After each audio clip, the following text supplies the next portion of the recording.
Hello, welcome back to my Biblical History series. Last time we talked about the children of Israel and their 400 years living in the era of the judges, how they're a theocracy and how things went from bad to worse morally for them. But in the wider world, things are happening, big things.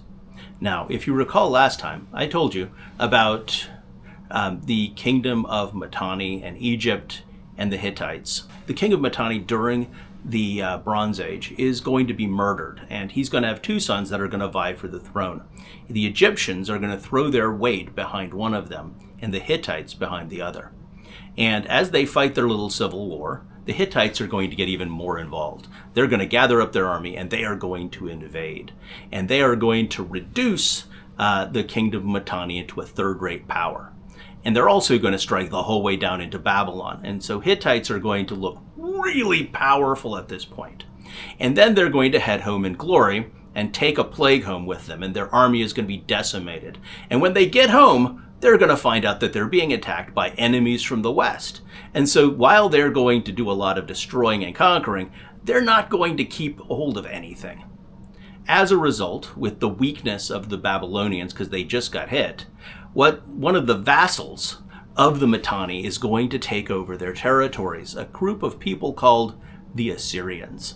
And guys, the Assyrians are not a minor deal at all. They have a god named Ashur, and Ashur's pleasure for them and what he wants out of them is for them to go to war every single year, and he wants them to conquer their neighbors. He is a god of war. And I don't know about you, but when I was reading the Bible, it always came as a little bit of a shock to me, the Assyrians, because, you've got, are we going to defeat the Moabites? Are they going to stay loyal, or are we going to have to fight them again? And, oh no, it's Syria, and Syria's kind of causing a problem. And then Assyria shows up, and they just start blowing things up and taking everyone captive. And the fact is that they're a regional superpower. What was going on previously in the era of the judges is there's going to be all this competition between the Hittites and the Babylonians and the Egyptians. And as a result, nobody wants to give anyone else the advantage. And so there's a relative amount of safety going on.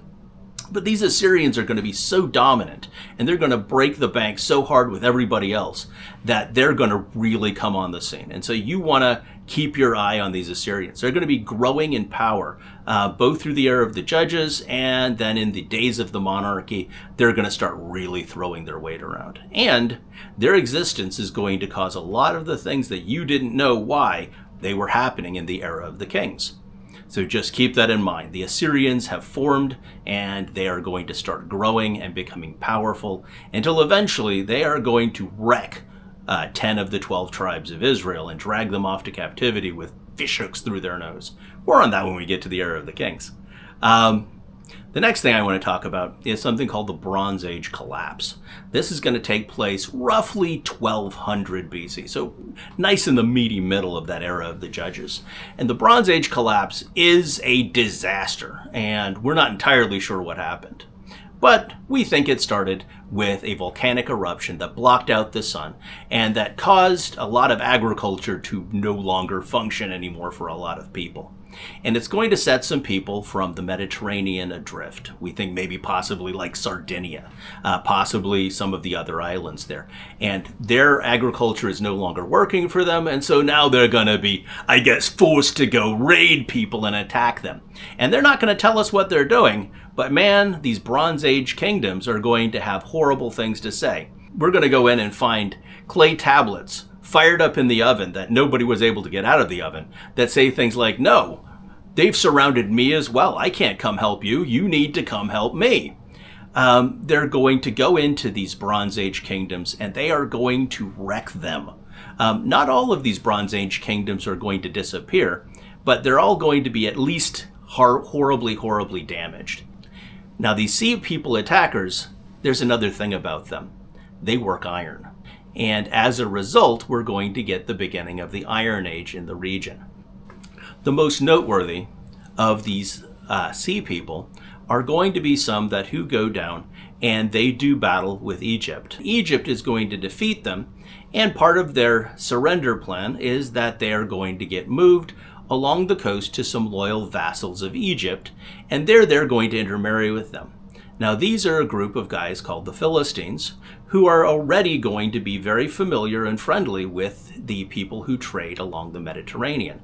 And so these Pelasets are going to intermarry with the Philistines, and they're going to make the Philistines that you run into in the book of Judges. These guys can work iron. Meanwhile, the Bronze Age has fallen, and so their neighbors, most of the time, they can't work anything because they don't have the copper and tin to make tools. And meanwhile, these Philistines are making iron weapons. More on Philistines later. Well, you've made it through another one of my videos. You're to be commended for your dedication to your better understanding of the Bible through history. One of the things that I very much miss from my classroom environment when doing these videos is being able to answer questions. I would welcome your questions, history related if you don't mind, in the comments below. If you'd like to learn more about these sorts of things, I also have a book out called A Helpful Handbook of Hebrew History. The links to find it on Amazon or on Wise Path Books are in the description below. God bless. For the glory of God.